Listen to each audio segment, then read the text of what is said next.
দিন যত ঘনিয়ে আসছে ততই বাড়ছে বিসিবি নির্বাচনের উত্তাপ। ক্রিকেট সংগঠক কিংবা ক্রীড়া সংশ্লিষ্টদের মধ্যে চলছে কথার লড়াই। এদিন বিসিবি নির্বাচনে অংশ নেয়ার প্রথম ধাপ সম্পন্ন করলেন সভাপতি আমিনুল ইসলাম বুলবুল।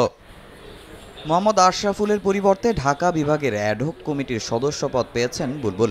কমিটির সদস্যদের নিয়ে এদিন করেছেন প্রথম বৈঠক, নিয়েছেন বিসিবি নির্বাচনের কাউন্সিলরশিপও। তিনি ছাড়াও এই কমিটিতে আছেন খন্দকার জামিল, নিয়ামুর রশিদ, রাহুলও। সম্মানিত যারা মেম্বার ছিলেন তারা সকলে আমাকে এই দায়িত্বটা দিয়েছে সকলে মিলে, এবং পরবর্তীতে কমিশনার মহোদয় সেটাকে এগ্রি করেছে।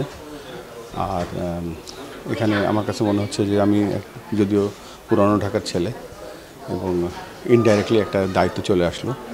সো অফকোর্স কাউন্সিলের একটা জায়গা, দায়িত্ব আরেকটা জায়গা, তারপরে ক্রিকেট বোর্ড। সো চেষ্টা করব দায়িত্বটা পালন করতে। 3 সপ্তাহেরও কম সময় বাকি বিসিবি নির্বাচনের। 4 অক্টোবর হবে পরিচালনা পর্ষদের ইলেকশন। এ নিয়ে নানা কানাঘুষা দেশের ক্রিকেটে। নির্বাচন না করতে বুলবুল পেয়েছেন হুমকিও। এর বাইরেও শোনা যাচ্ছে নানা অনাকাঙ্ক্ষিত ঘটনার কথা। এসব কিছুটা চিন্তায় ফেললেও সভাপতির বিশ্বাস, যোগ্যরাই আসবেন বাংলাদেশ ক্রিকেট বোর্ডের দায়িত্বে।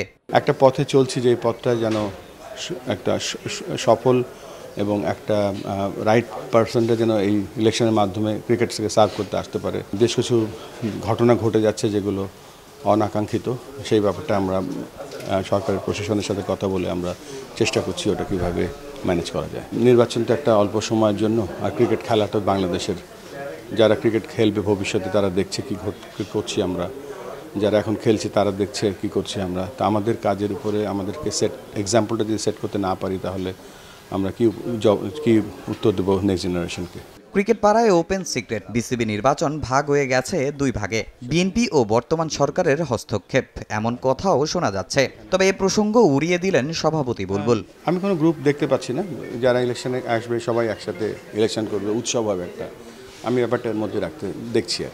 এদিকে ঢাকা বিভাগ থেকে পাওয়া কাউন্সিলরশিপের সর্বোচ্চ সম্মান করতে চান বুলবুল। শুধু বিসিবিতে যাওয়াই নন, ঢাকার অন্য খেলাতেও নজর দিতে চান বুলবুল।